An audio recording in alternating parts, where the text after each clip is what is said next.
RBSC Hindi ज्ञान के इस भाग में आप सभी का बहुत बहुत स्वागत है। अनिवार्य हिंदी कक्षा 12 के अंतर्गत आज हम पद्य भाग के 5वें अध्याय वीर रस के कवित्व भूषण की व्याख्याओं का अध्ययन करेंगे। देखिए, वीर रस के कवित्व भूषण। साजी चतुरंग सैन अंग में उमंगधारी, सरजा शिवाजी जंग जीतन चलत है। देखिए, प्रस्तुत काव्यांश के माध्यम से कवि भूषण ने वीर शिवाजी की शक्तिशाली और विशाल सेना का अद्भुत चमत्कारिक वर्णन प्रस्तुत करने का प्रयास किया है।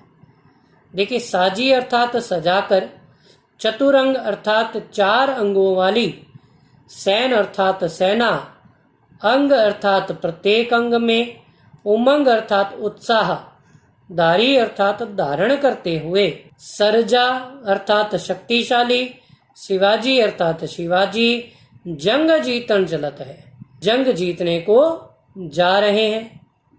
कवि भूषण कहते हैं कि वीर शिवाजी अपनी चतुरंगिणी सेना के प्रत्येक अंग में उमंग एवं उत्साह को धारण करते हुए किसी शत्रु सेना से युद्ध जीतने के लिए प्रस्थान कर रहे हैं।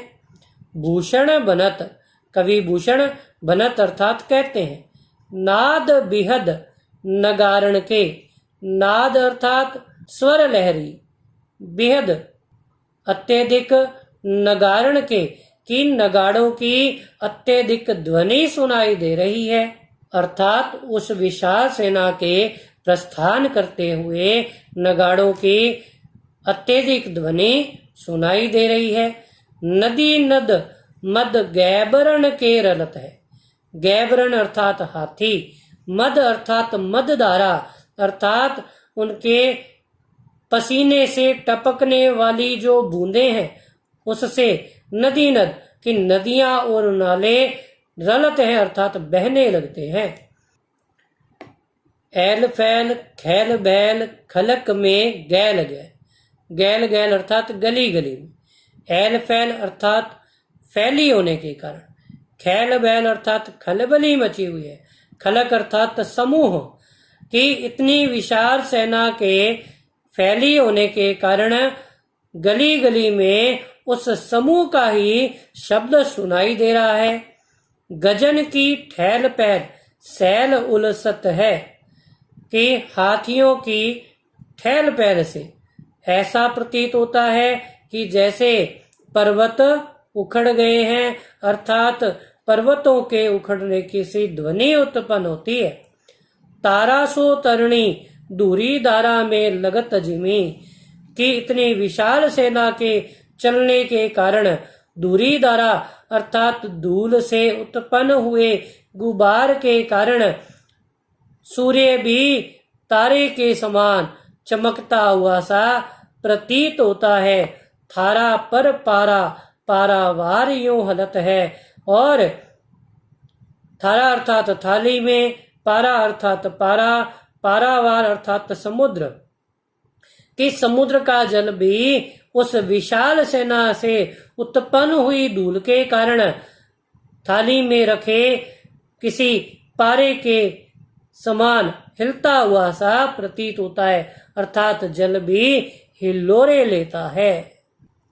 देखिए, विशेष की बात की जाए तो ये कवित्व छंद में रचित है, तो इसमें कवित्व छंद का प्रयोग हुआ है। इसके अलावा ऐल फैल खैल बैल खलक में गैल गैल, यहाँ पर आपके अनुप्रास अलंकार है। गैल गैल की बात करें तो इसमें आपके पुनरुक्ति प्रकाश अलंकार का प्रयोग हुआ है, और कवि भूषण की भाषा ब्रिज भाषा है। देखिए अगली व्याख्या। सबन के ऊपर ही ठाडो, ठाडो का अर्थ होता है खड़े रहना, रही बे के जोग, जोग अर्थात योग्य, ताही, ताही यानी उन्हें या उसे, खरो कियो यानी खड़ा किया, 6,000 अर्थात 6,000 रुतबे के, राजाओं के नीरे अर्थात समीप। देखिए, प्रस्तुत काव्यांश के माध्यम से कवि भूषण ने वीर शिवाजी के प्रभुत्व एवं शौर्य का चित्रण करने का प्रयास किया है। सबन के ऊपर, सभी के ऊपर ही ठाडो, ठाडो यानी खड़े रहना, रहीबे के जोग कि वीर शिवाजी अपने शौर्य एवं प्रताप के कारण अथवा अपने पराक्रम के कारण सभी से ऊपर खड़े रहने योग्य हैं अथवा सभी में अग्रगण्य हैं।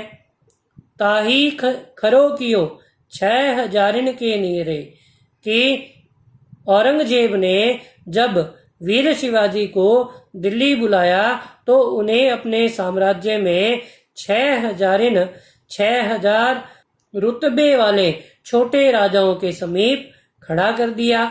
जानी गैर मिसिल, जानी यानी जार कर, गैर मिसिल अर्थात अनुचित, गुसीले गुस्साधारी मन, गुसीले यानी गुस्से से, गुस्सा अर्थात क्रोध, धारी अर्थात धारण करना, मन अर्थात मन में, कि इसे अनुचित जानकर वीर शिवाजी ने अपने मन में क्रोध को धारण किया अथवा इन 6000 रुतबे के राजाओं के समक्ष खड़े रहने के कारण इसे अनुचित जानकर वीर शिवाजी को अत्यधिक क्रोध आ गया।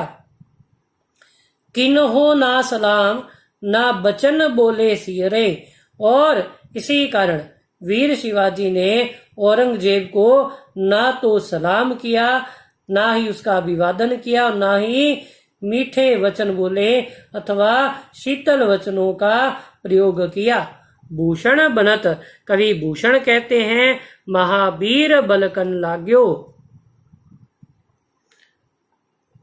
महावीर अर्थात पराक्रमी। कवि भूषण कहते हैं कि अवसर पाते ही पराक्रमी वीर शिवाजी ने बोलना प्रारंभ किया।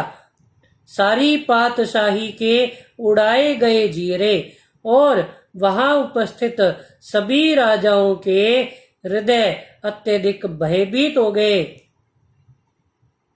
तमकते लाल, तमक अर्थात क्रोध, ते यानी से, लाल अर्थात लाल, मुख यानी मुख, शिवा अर्थात शिवाजी के, निर्खी अर्थात देखकर, कि शिवाजी के क्रोध से लाल हुए मुख को देखकर शाह मुख नौरंग, कि औरंगजेब का मुख काला पड़ गया, सिपाह मुख पियरे, और उनके सभी सिपाहियों और मनसबदारों के मुख पीले हो गए, अर्थात उन्हें शिवाजी के प्रभुत्व एवं शौर्य का पहले से ही ज्ञान था, अतः वे अत्यधिक भयभीत हो गए। देखिए, विशेष में बात की जाए तो दिल्ली दरबार में औरंगजेब के समक्ष वीर शिवाजी के प्रभुत्व का वर्णन किया गया है और इसके साथ साथ यहाँ अनुप्रास अलंकार का प्रयोग भी हुआ है, जैसे बचन बोले, गुसीले गुस्सा। देखिए अगली व्याख्या, तेरे ही बुझाने पर भूतल को बार, कहीबे को शेषनाग दिग्नाग हिमाचल है। कि प्रस्तुत काव्यांश के माध्यम से कवि भूषण ने वीर शिवाजी के प्रभुत्व शौर्य का वर्णन किया है और साथ ही साथ उन्हें इस धरती के भरण पोषण करने वाला बतलाया है। तेरे ही बुझानी पर भूतल को बार, कवि भूषण कहते हैं कि हे वीर शिवाजी, तुम्हारी ही भुजाओं पर इस धरती का भार टिका हुआ है। कहीबे को, कि कहने मात्र के लिए, शेषनाग दिग्नाग हिमाचल है, कहने मात्र के लिए इस धरती के भार को शेषनाग ने, दिशा रूपी हाथियों ने अथवा हिमालय पर्वत ने वहन कर रखा है। तेरो अवतार जग पोषण भरणहार, कि तुम्हारा अवतार अर्थात जन्म जग पोषण भरणहार, कि इस संसार के पालन पोषण के लिए, भरण पोषण के लिए हुआ है। कछु कर तार को ना ता मधी अमल है, कछु अर्थात कुछ भी, करतार अर्थात ईश्वर, को ना नहीं है, ता मधी अमल है, कि अमल अर्थात श्रेय, कि इस कार्य में अर्थात जग के भरण पोषण करने में इस करतार का, ईश्वर का कुछ भी श्रेय नहीं है, उनका कुछ भी सहयोग नहीं है, अर्थात यह सब तुमने अपने सामर्थ्य से प्राप्त किया है। साही तने सर्जा समथे शिवराज कवि भूषण कहत जीवो तेरो ही सफल है। शाही तने कि शाह जी के, तने अर्थात पुत्र, सर्जा अर्थात शक्तिशाली, समर्थे और सामर्थ्यशाली, शिवराज अर्थात शिवाजी कि वीर शाह जी के पुत्र, शक्तिशाली, सामर्थ्यवान शिवाजी, भूषण कहत जीवो तेरो ही सफल है। कई भूषण कहते हैं कि हे वीर शिवाजी, इस धरातल पर तुम्हारा ही जीवन सफल है।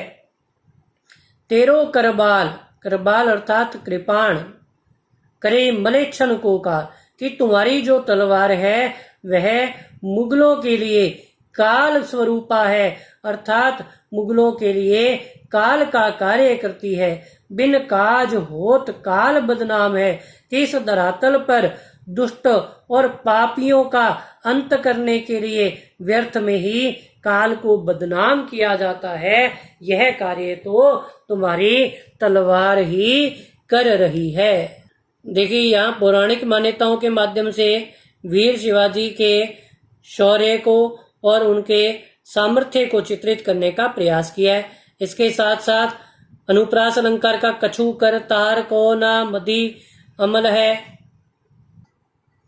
देखिए अगली व्याख्या, इंद्र जिम जंब पर, बाड़व जो अंब पर, रावण सदंब पर, रघुकुल राज है। देखिए, प्रस्तुत काव्यांश के माध्यम से वीर शिवाजी के शौर्य को अनेक उपमाओं से उपमित करने का प्रयास किया है।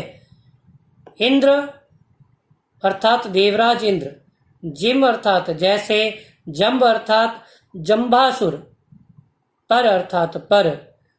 कवि भूषण कहते हैं कि जिस प्रकार देवराज इंद्र का प्रभाव जंबासुर पर है, बाड़व जो अंब पर और वाड़वाग्नि का प्रभाव समुद्र पर है, अर्थात वाड़वाग्नि समुद्र के जल को भी सोख लेती है। रावण सदंब पर रघुकुल राज है और अत्याचारी, दंभ और गर्व से युक्त रावण पर रघुकुल राज, रघुकुल के राजा अर्थात राम का पूर्ण प्रभुत्व है। पवन वारी वाह पर और वायु का प्रभाव वारीवाह अर्थात बादलों पर है। पवन वारीवाह पर अर्थात वायु का प्रभाव बादलों पर है। शंभु रति नाह पर और शिव शंकर का प्रभाव रति के नाह अर्थात रति के पति कामदेव पर है। जो सहस्रबाहु पर राम द्विजराज है और जिस प्रकार सहस्रबाहु पर देवताओं में प्रमुख अर्थात श्री राम के अवतार परशुराम का पूर्ण प्रभाव है। दावा द्रुम दंड पर, चीता मृग झुंड पर कि जिस प्रकार दावाग्नि का पूर्ण प्रभाव दावा द्रुम दंड पर, चीता मृग झुंड पर कि जिस प्रकार दावाग्नि का प्रभाव द्रुमदंड अर्थात जंगल के वृक्षों पर है और चीता का प्रभाव मृगों के अर्थात हिरणों के झुंड पर है। भूषण वितुंड पर जैसे मृगराज है। भूषण कवि कहते हैं कि जैसे वितुंड अर्थात हाथियों पर, मृगराज अर्थात सिंह का पूर्ण प्रभुत्व है। तेज तम अंश पर कि तेज अर्थात प्रकाश, तम अर्थात अंधकार की अंधकार के अंश पर जिस प्रकार प्रकाश का पूर्ण प्रभुत्व है। कान है जिमी कंस पर और कंस पर पूर्ण प्रभुत्व श्री कृष्ण का है।